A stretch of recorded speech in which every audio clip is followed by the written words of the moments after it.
السلام عليكم ورحمة الله وبركاته إن الحمد لله نحمده ونصلي على رسوله الكريم أما بعد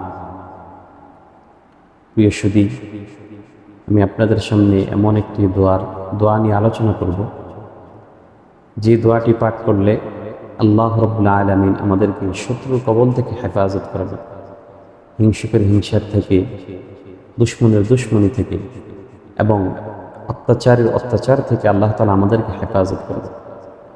এই দুনিয়াতে চলতে গেলে দেখা যায় কেউ যদি ভালো চলে অথবা কার অবস্থা যদি ভালো হয় তখন মানুষ তাদের হিংসা করে, মানুষ তার প্রতি হিংসা বিদ্বেষ পোষণ করে, আবার অনেক সময় অনেকে ক্ষতি করার চেষ্টা করে।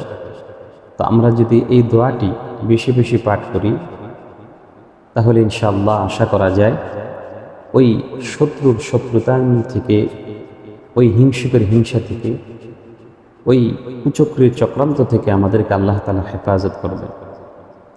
সেই দোয়াটি হচ্ছে, আল্লাহ রাসূল সাল্লাল্লাহু আলাইহি ওয়াসাল্লাম নিজেও এই দোয়াটি পাঠ করতেন। সেই দোয়াটি হচ্ছে, আল্লাহুম্মা ইন্না নাজআলুকা ফি নুহুরিহিম ওয়া নাউযু বিকা মিন শুরুরিহিম।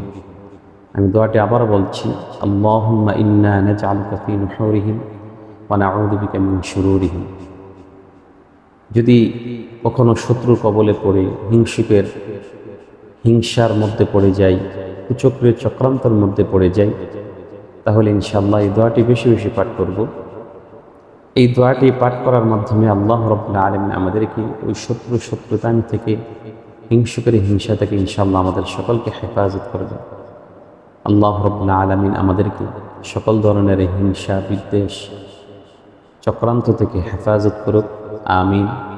আসসালামু আলাইকুম ওয়া রাহমাতুল্লাহি ওয়া বারাকাতুহু।